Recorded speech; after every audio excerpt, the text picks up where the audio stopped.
I'm listening to a podcast, and somebody emailed in asking for recommendations on how to propose to their girlfriend, or then girlfriend at the time. And I'm reminded of how I proposed to Leia, and I'll tell you a brief story of it. I got the ring because, you know, we were pretty serious. Don't go, Dick. It's not green for you. Thank you, bud.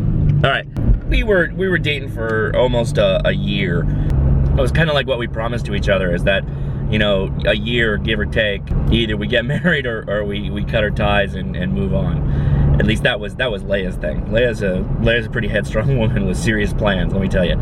She thought it was coming, and she had told her girlfriends, you know, it was coming and all that stuff. So I had to kind of throw her off a bit. And so what I ended up doing was I went and bought her first DSLR camera. It was a Canon D40, I believe. So I already had the ring, and what I did was I set up a photo shoot where I took these pretty nice pictures of the ring, kind of set up all beautifully, blah, blah, blah. And I made arrangements at a restaurant that we like going to that was right down the street. And so I had her showed up on the day that we were supposed to do Christmas presents, exchange gift, and I gave her this box. And she opens the box, and she's ecstatic because she's wanted this DSLR camera for a long time. And I'm like, yeah. So then I'm kind of like, you know, I'm playing it cool. Why don't you check it out? Open it up. I want to see, you know, let's see if it works. Yeah. And she opened it up, and she starts going through it, and she's like, oh, there's pictures on here already, huh? And she doesn't like get it fully. It takes her a little while to pick up on what's going on. She's like, what are these pictures? And like what I had done is I had progressively got closer to the ring as I took more pictures, and she starts getting it. She's like, oh my God. And before that, right, so going forward a couple of weeks, you know, she had talked to me about, she's like, well, what do you think, you know, how are we doing, et cetera, et cetera.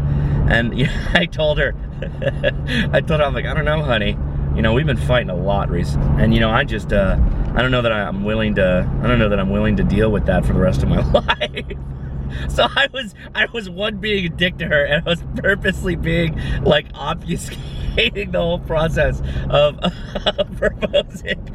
So then she started freaking out. She realized the pictures were, you know, of a ring, and so, you know, got on one knee and did that whole thing and proposed. So one of the, and this is the reason why I mentioned this. It was a long story to get to this point.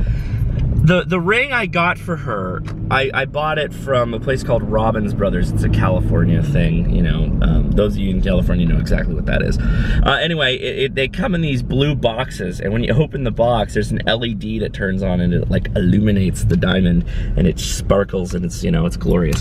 And we had a friend approach us, and she asked Leia if she could borrow the box for her boyfriend who was going to propose. And I said, get the f out of here. No, of course not. Have him go buy his own goddamn box. How stupid is that? Like, one, he doesn't even ask. Two, you ask, so you know you're getting proposed to. I'm like, that goes against the whole thing. Get out of here. Everybody get out of here.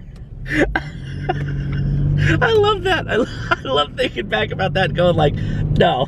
You cannot have my wife, my fiance, my wife, you know, now, her ring box. No, you can't put your ring in our box and pass it off like it's yours. Bullshit. Because I bet we would never get it back, too. It's one of those things. Anyway, yeah. Funny story. Got a little homeless person starter kit right here, apparently. Panhandler starter kit. I'm assuming it's for that person that's sleeping in that tent. That's a really nice tent. What the hell's going on here? This Scion XB has dual exhaust and an Xterra roof rack. What the hell? Weird little mutation of a car.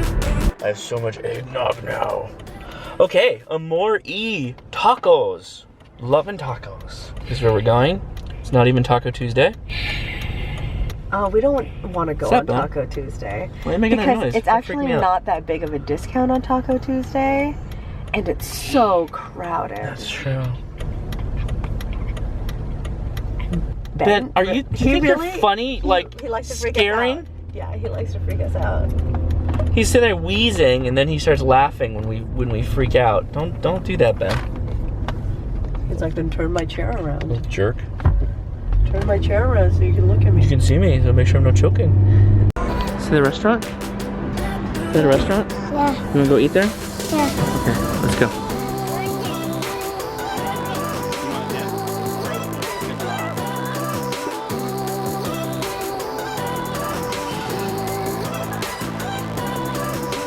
Got my green screen set up again for the Baofeng video. But now that Ben's home, I won't be doing any more of the video. I'll be watching him. I want that cookie. You want the what? My cookie. You want a cookie? Yeah. Okay. Yeah. Okay.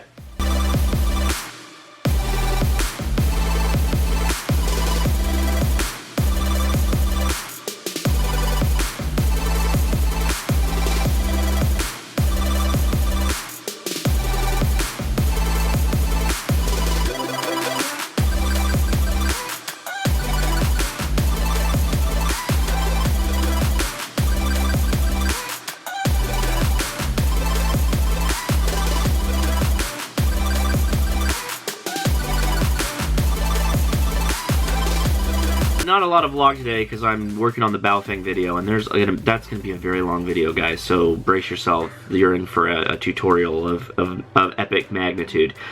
Question of the day: were you brought up believing in Santa Claus, and when you found out Santa Claus didn't exist, were you devastated? I myself was brought up with Santa Claus, and when I realized Santa Claus didn't exist, I also realized in turn I was still getting presents. So everything was fine. All right, guys, take it easy.